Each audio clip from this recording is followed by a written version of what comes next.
सोचिए, एक छात्र रांची के लालपुर या हजारीबाग के किसी छोटे से कमरे में 14 घंटे पढ़ाई करता है, अपनी जवानी के सबसे खूबसूरत साल किताबों के पन्ने पलटने में गुजार देता है। लेकिन जब परीक्षा हॉल का दरवाजा बंद होता है तो उसे पता ही नहीं चलता कि असली खेल तो बाहर कोचिंग सेंटरों के बंद कमरों में खेला जा रहा है। हम बात कर रहे हैं 14वीं जेपीएससी सिविल सेवा पीटी परीक्षा और जेएसएससी सीजीएल भर्ती परीक्षा में हुए उस महाफर्जीवाड़े की, जिसकी परतें जब सीआईडी खंगाल रही है तो खुद अधिकारियों के भी होश उड़ रहे हैं। कहानी सिर्फ इतनी नहीं है कि पेपर लीक हुआ, कहानी ये है कि अभ्यर्थियों को खाली ओएमआर शीट छोड़ने को कहा जाता था। परीक्षा खत्म होने के बाद प्रश्न पत्र कोचिंग सेंटरों में एक्सपर्ट्स को भेजे जाते थे, उत्तर तैयार होते थे और फिर फर्जी सिंडिकेट बैकडोर से ओएमआर शीट भरता था। दैनिक भास्कर के रिपोर्ट के अनुसार रांची के शिवांगन की पाठशाला से लेकर हजारीबाग के मेधा कोचिंग तक आखिर कोचिंग संस्थान कैसे बन गए सेटिंग के अड्डे। नमस्कार, मेरा नाम है विकास, आप देख रहे हैं अर्ना। 22 से ज्यादा लोग सलाखों के पीछे पहुंच चुके हैं। मास्टरमाइंड अभय तिवारी, उसकी पत्नी और उसका भाई सीआईडी रिमांड पर है। आज के इस वीडियो में हम समझने की कोशिश करेंगे कि कैसे अभ्यर्थियों के भविष्य का रेट चार्ट 2 लाख से 70 लाख रुपए के तय हो रहा था।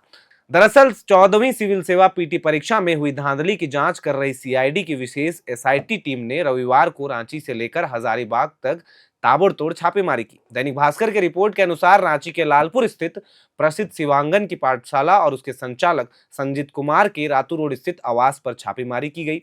दूसरी तरफ हजारीबाग के मेधा कोचिंग सेंटर में भी सीआईडी की टीमों ने डेरा डाला। जांच में सामने आया कि यह सिर्फ कोचिंग पढ़ाने की जगह नहीं थी, यहां अभ्यर्थियों को चिन्हित किया जाता था। जो छात्र पास होने का शॉर्टकट चाहते थे उनसे लाखों की डीलिंग यहीं बैठकर होती थी। सीआईडी को इन ठिकानों से छात्रों के डेटा, बैंक खातों से लेन देन के दस्तावेज और डिजिटल साक्ष्य मिले हैं। अब सवाल यह है कि पढ़ाई कराने वाले शिक्षक आखिर पास कराने वाले दलाल कैसे बन गए। अब समझिए कि यह पूरा सिंडिकेट काम कैसे करता था। यह कोई आम नकल का मामला नहीं था, बल्कि एक संगठित आपराधिक गिरोह की तरह काम चल रहा था। जिन अभ्यर्थियों से लाखों रुपए की डील होती थी उनसे कहा जाता था कि वो परीक्षा हॉल में अपनी ओएमआर शीट खाली छोड़कर आए।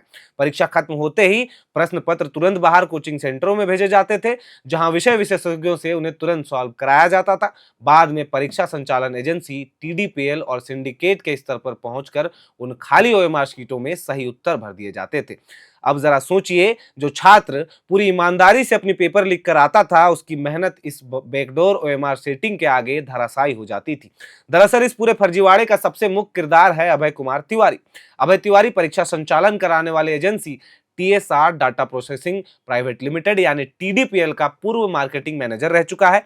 हालिया खुलासे में चौंकाने वाली बात यह है कि अभय तिवारी की पत्नी सुषमा कुमारी और उसका भाई अक्षय तिवारी भी जेएसएससी सीजीएल परीक्षा में सफल घोषित हुए थे। सीआईडी ने दोनों को गिरफ्तार कर लिया है और रिमांड पर लेकर तीनों को आमने सामने बैठाकर पूछताछ की है। दैनिक भास्कर के रिपोर्ट के अनुसार सीआईडी ने तीखे सवाल करते हुए पूछा कि आयोग यानी जेपीएससी और जेएसएससी के अंदर आखिरकार कौन कौन से बड़े चेहरे शामिल हैं, अभ्यर्थियों से प्रति सीट कितनी रकम वसूली गई है। जैसा कि शुरुआती जांच के मुताबिक रेट 2 लाख से 70 लाख रुपए तक का था। साथ ही ये भी कि परीक्षा से पहले प्रश्न पत्र किसे किसे उपलब्ध कराए गए थे।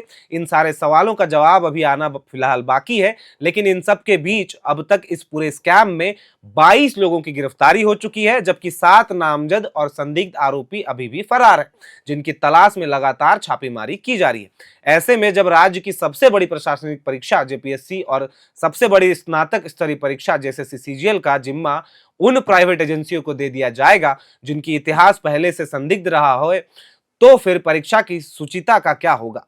जब कोचिंग पढ़ाने वाले ही पास कराने का ठेका नहीं लगेंगे तो क्या राज्य का आम बेरोजगार नौजवान अपनी किस्मत सिर्फ अपनी पढ़ाई के भरोसे बदल सकता है। सीआईडी की इस जांच में पूर्व जेपीएससी अध्यक्ष से लेकर कई अधिकारियों की भूमिका जांच के घेरे में आ चुकी है, लेकिन असली राहत अभ्यर्थियों को तब मिलेगी जब इस सिंडिकेट की जड़ें पूरी तरह से उखाड़ फेंकी जाएंगी और पूरी भर्ती प्रक्रिया में पारदर्शिता आएगी। फिलहाल इस वीडियो में इतना ही। आपकी इस ओएमआर शीट और कोचिंग सेंटर फर्जीवाड़े पर क्या राय है? क्या आपको लगता है कि ऐसे कोचिंग संस्थानों पर हमेशा के लिए ताला जड़ जाना चाहिए? अपनी राय कमेंट बॉक्स में जरूर लिखें और इसी तरह की ताजा और निष्पक्ष खबरों के विश्लेषण के लिए हमारे चैनल को लाइक, शेयर और सब्सक्राइब करना बिल्कुल ना भूलें। इस खबर को लिखा है मेरे सहयोगी रोहित ने, कैमरे के पीछे मौजूद है मेरे सहयोगी अभिषेक। मैं हूं विकास और आप देख रहे थे अर्ना।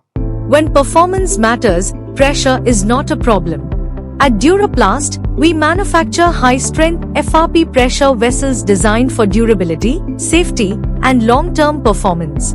Built with advanced fiber reinforcement technology, our vessels offer exceptional tensile strength while remaining lightweight and corrosion resistant.